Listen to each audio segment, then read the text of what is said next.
Chapter 8. The Tree. Lillian led the way. No matter how fast Kay walked, the girl always stayed a short distance ahead. Kay followed her through the scrubby trees behind the barn. She followed her into the moon-shadowed forest. Here, the land sloped up sharply. Lillian didn't slow her pace. Kay's legs began to ache from walking in such deep snow, but she kept her eyes fastened on the dark cloak.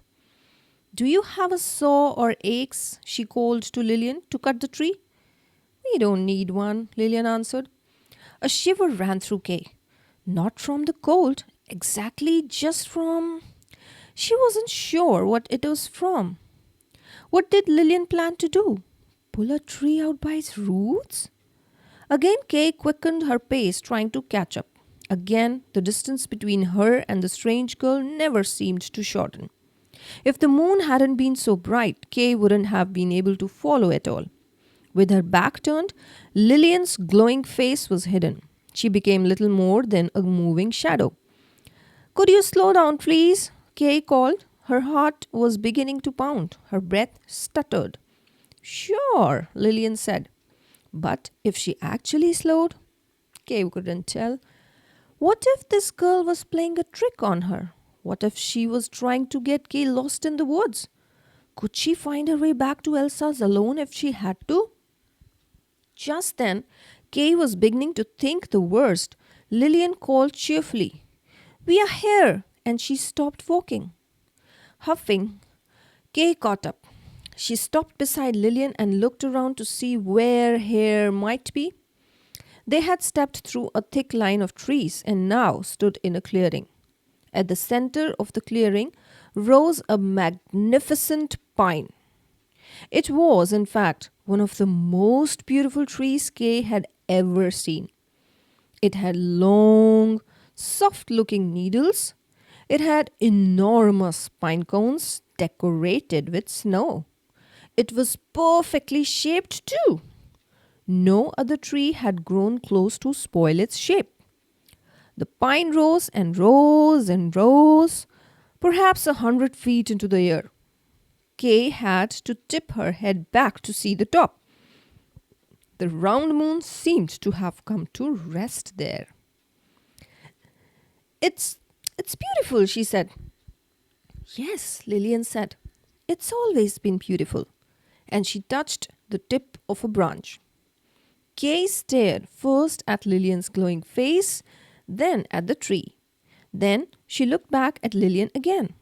Surely she didn't think they could take a tree like this back to the house. If Grant's trees had always been big, this one was humongous. It was much too tall to fit inside any house, and it would be too heavy to carry too.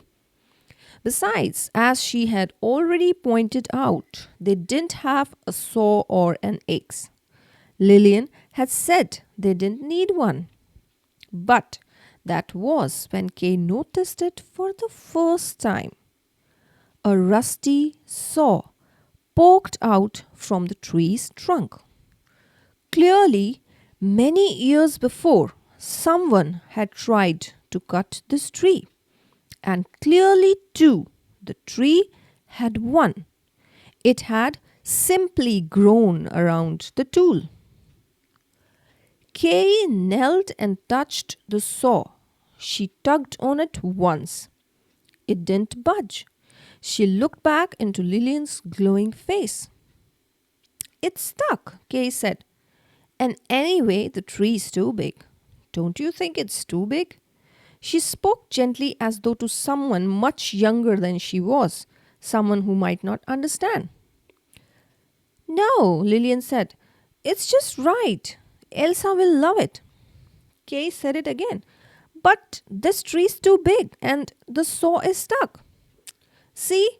She tugged on it again to show Lillian just how stuck it was. "It doesn't matter," Lillian said. "Just tell her. Bring her here and tell her." Kay stood up. "Tell her what?" she asked. "Tell her I'm here," Lillian said.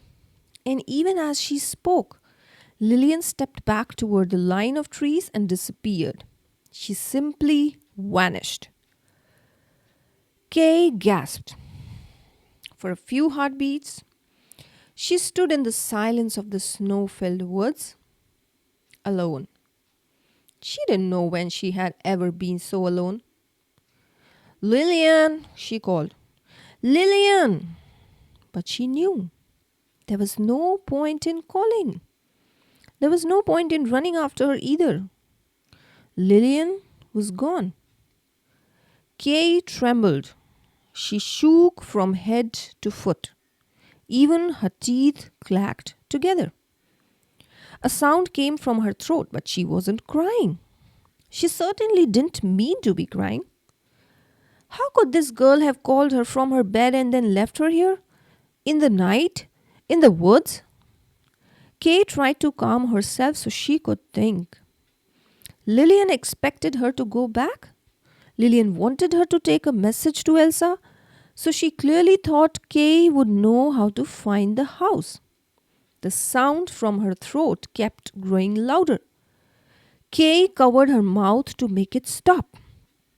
And then she spotted the footprints. The full moon rode high in the sky. She could see footprints clearly in the snow. The snow was new. All Kay had to do was follow the footprints back to Elsa's house. She took a deep breath and swallowed her tears. Then she turned and set her foot in the first print. She trudged forward through the fresh, deep snow.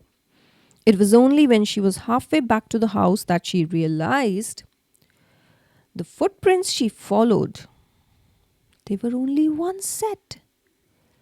Only her own footprints showed. That meant Lillian had to be Kay couldn't say the word, not even in her mind, but it rang through her as if she were a bell. And the next thing she knew, she was running fast. She was running and stumbling through the trees and down the hill towards Elsa's house.